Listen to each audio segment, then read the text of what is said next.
Hey everyone, welcome back to Corporate Decoder, the place where we try to make sense of the wild world of corporate finance and sometimes find out that numbers are not always telling the whole story. Today we are diving into a filing from the Federal Home Loan Bank of San Francisco. Now this sounds super official and a bit dry, but stick with us because what they are reporting here has a ripple effect on how money flows and how borrowing happens, especially for housing and businesses. We are looking at a report that details their debt issuance, essentially how they are raising money to do their thing, which is supporting mortgages and community development. Think of them as a big bank that helps other banks that help people get homes. You will definitely want to stick around for this because it impacts the entire financial ecosystem. So before we get too deep, if you enjoy these kinds of breakdowns, make sure you are subscribed and also join our Discord community, linked down below to chat with fellow corporate voyeurs. This document, a Form 8, K is basically a heads up to the public that something significant has happened. In this case, the Federal Home Loan Bank of San Francisco, or the bank as we will call it, is reporting on its debt. They get most of their money from selling these things called consolidated obligations, which are like bonds and notes to investors. Now, what is really interesting here is that these obligations are not just the responsibility of the San Francisco Bank. The regulation states they are the joint and several obligations of all 11 federal home loan banks. This means if one bank stumbles, the others have to pick up the slack. It is a shared risk kind of deal, and it is all overseen by the Federal Housing Finance Agency. Now this is the juicy part, Schedule A. This table lists all the consolidated obligation bonds and discount notes that the Federal Home Loan Bank of San Francisco is committed to issuing. We are looking at a snapshot of their borrowing activities. They are essentially selling future promises to pay back money with interest. This is how they fund their operations and their lending programs. It is a crucial part of how housing finance works in the United States. Let us look at the actual numbers here. We see trades happening on the 17th of September 2025. One of these deals involves a bond with a CUSIP number 3130B7 TS3. It is set to settle on the 19th of September 2025 and matures much later on the 19th of July 2032. The coupon rate, which is the interest rate, is 3.860%, and the amount being issued here. The bank par is $25 million. That is a significant chunk of money being borrowed. Then, on the 18th of September 2025, another issuance. This one has a CUSIP of 3130B7 up 7. The settlement date is the 25th of September 2025, with a maturity date of the 25th of September 2028. This bond carries a higher interest rate of 4.000%, and they are issuing $50 million. This is another large borrowing. And finally, on September 19 TH 2025, we see a third deal. This bond, CUSIP 3130B7 V25, settles on September 24 TH 2025 and matures on September 24 TH 2030.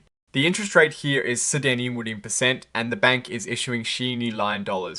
So in a very short period, we are seeing them raise a total of $10 million through these debt issuances. Now, what is also interesting are the call types you see here, optional principal redemption. This means the bank has the option to pay back this debt early on certain dates. This is like having an escape clause in a loan. They can choose to redeem these bonds if market interest rates drop significantly, allowing them to refinance at a lower cost. Conversely, if rates rise, they might let it run its course. The call style is listed as Bermudan. This means they can redeem the bond on specific recurring dates after opening up.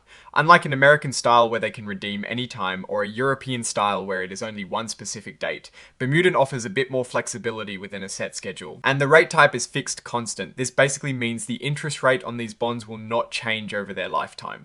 They know exactly what they will pay. In a world of fluctuating interest rates, locking in a fixed rate can be a smart move, especially if they anticipate rates going up. So what does this all mean? The Federal Home Loan Bank of San Francisco is actively managing its funding by issuing these consolidated obligations. They are borrowing substantial amounts of money, and the details of these borrowings, like the interest rates and maturity dates, are crucial for understanding their financial health and their capacity to lend. The fact that these obligations are jointly held by 11 banks means that systemic risk is a shared concern. The bank is using instruments that offer them some flexibility in repayment, which is a good sign of proactive financial management. This borrowing activity directly supports their mission of providing liquidity and affordable housing finance. Looking at it from a broader perspective, these consistent issuances highlight the ongoing demand for housing finance and the role that these federal home loan banks play in meeting that demand. They are a vital part of the US housing market infrastructure. The interest rates they are securing, while seemingly small percentages, translate into significant amounts of interest paid over the life of these long-term debts. The 3.860 to 4.050% rates shown here are relatively moderate, suggesting they are able to borrow at competitive terms in the market. What I find most compelling here is the transparency. By filing these 8KS, the bank is showing its hand in terms of its funding needs and strategies. It is a direct look into how a key player in the housing finance system operates. While this report doesn't show profits or losses directly, it is the foundation upon which their lending is built.